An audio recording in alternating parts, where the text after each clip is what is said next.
not necessarily their fault. One of the things that has just blown me away in the last year, because I've talked to lots of people live, but also lots of people online. But it's more obvious live, and it's obvious in this theater as well, is that I've gone around and spoken, and a large proportion of my audience has been young men, under 30, something like that. And I've spoken to them a lot about responsibility.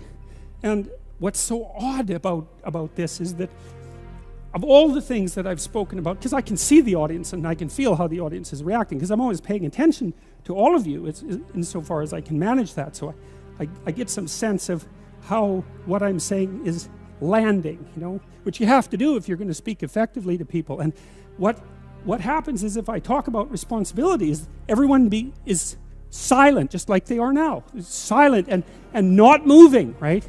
Focusing, attentive. Say, pick up your responsibility. Pick up the heaviest thing you can and carry it. And the room goes quiet and everybody's eyes open. And I think, that always makes me break up. I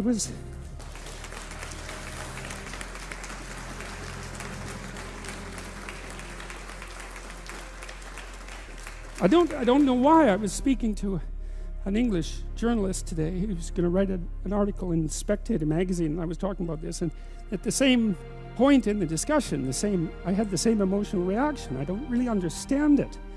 I think there's something about it that's so crucial, because we've been fed this unending diet of rights and freedoms, and there's something about that, there's something about that that's so pathologically wrong, and people are starving for the antidote, and the antidote is truth and responsibility, right? And it isn't because that's what you should do in some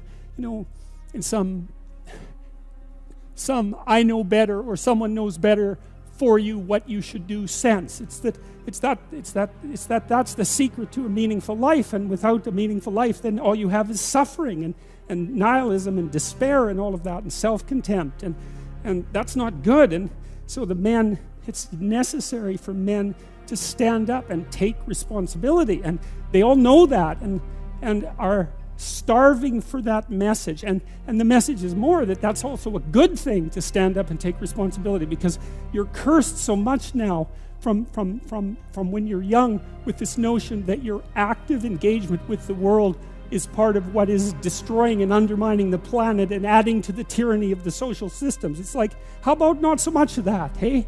Because it's too soul deadening. It's anti-human right to the core. And my sense instead is that, if you were able to reveal the best of yourself to you in the world, that you would be an overwhelming force for good, and that whatever errors might be made along the way would wash out in the works. And that's the other thing that you see in the Abrahamic stories, because Abraham is not a perfect person by any stretch of the imagination. He's a real person, and he makes mistakes, but it doesn't matter. The overarching narrative is, maintain your covenant with God, and despite your inadequacies, then not only will you prevail, but your descendants will prevail. It's like, great, that's really good news, So it's been really something to see that in the stories.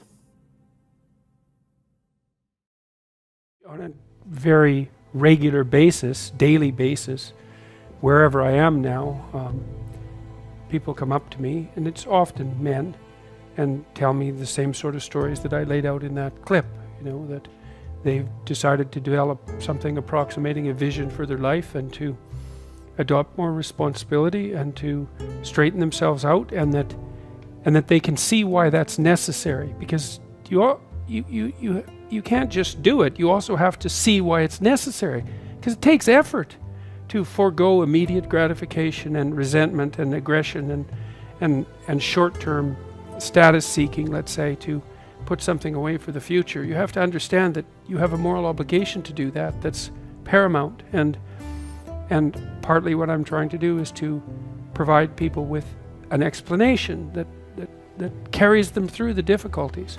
Because I do believe that every person who doesn't bring forth their potential into the world leaves a gap that's filled by something that's not good, and not good for anyone, not good for them, not good for their families, not good for the culture, And it's a real problem. And I believe that is the case for every single person.